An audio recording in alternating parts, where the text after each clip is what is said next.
Kürdistan'da yıllardır özel savaş politikaları yürütülüyor. Bu özel savaş politikaları yalnızca aslında askeri operasyonlarla sınırlı olan bir özel savaş politikası değildir.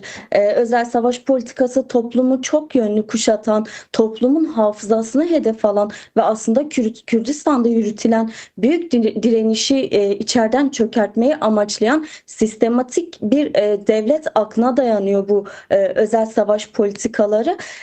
Senin de söz ettiğin gibi aslında Kürdistan'da özel savaş politikaları devlet eliyle yoğunlaşıyor, devletin eliyle yaygınlaşıyor diyebiliriz.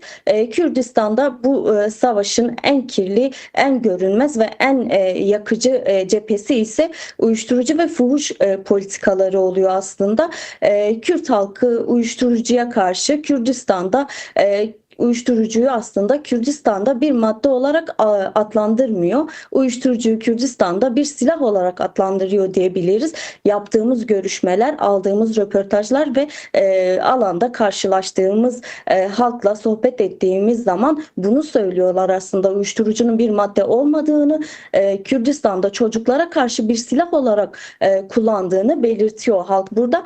Biliyorsunuz ki özellikle bu silahla gençler hedef alınıyor. Gençler işsizlikle, yoksullukla, geleceksizlikle tehdit edilerek bu kez de uyuşturucuya yani özel savaş dediğimiz silah ile tehdit ediliyor. Bununla teslim alınmak isteniyor gençler.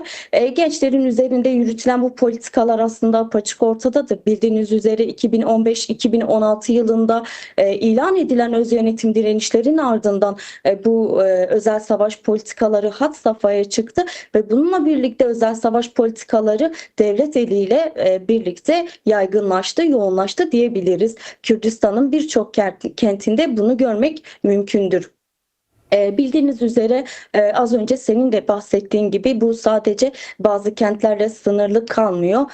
Bu özellikle öz yönetimin görüldüğü, özellikle Kürdistan'da yoğun örgütlü olan kentlerde bu yürütülüyor. Bunun bir örneği Şırnak'tır, Cölemerk'tir, Van'dır, Ahmet'tir, Dersim'dir.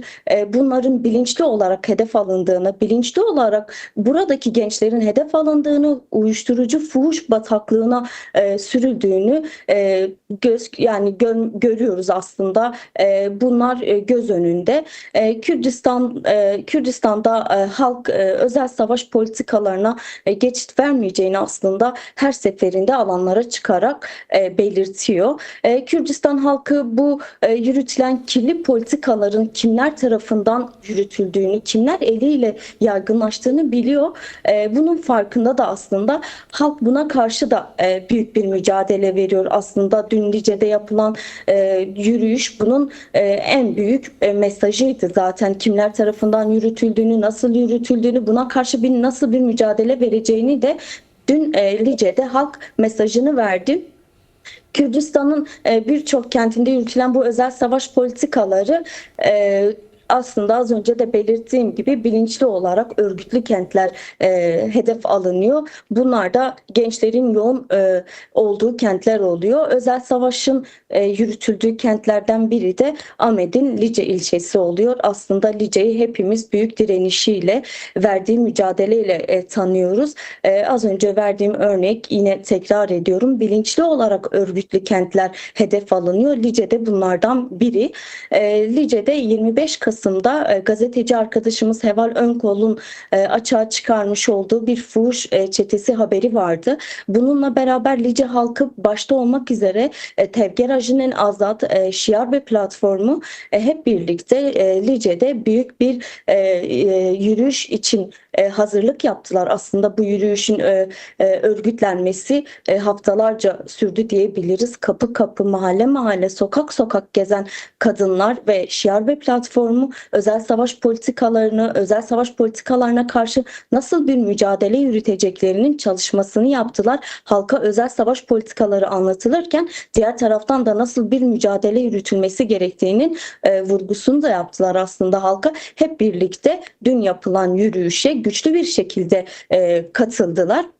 Bildiğiniz üzere dün yapılan bir yürüyüş vardı. Bu yürüyüşün çalışmaları günlerce sürdü. Evet, tabii o yürüyüşte verilen önemli mesajlar da vardı. Bu yürüyüşe binlerin katılımı da oldu açıkçası. Biz de oradaydık. Orada kadınların verdiği mesajlar çok açıktı.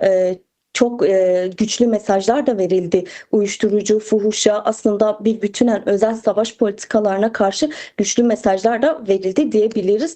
Kadınlar orada verdiği mesajlarda gençlerin ve çocukların artık uyuşturucu kullanmaması gerektiğini, buna bir an önce devletin aslında kendi eliyle yürüttüğü politikaya bir an önce son vermesi gerektiğini Evet, ve sonuna kadar uyuşturucu ve fuhuşa karşı mücadele edeceklerinin mesajını da verdi.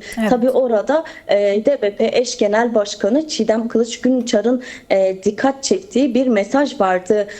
Burada Çiğdem Kılıç Günüçar fuhuşun, uyuşturucunun Kürdistan gerçeği diye yansıtılmasına izin vermeyeceklerini, komünlerle beraber demokratik toplumla ve barış mücadeleleriyle en çok da bunun karşısında duracaklarının mesajını verdi burada. Yani bunu söyleyebiliriz.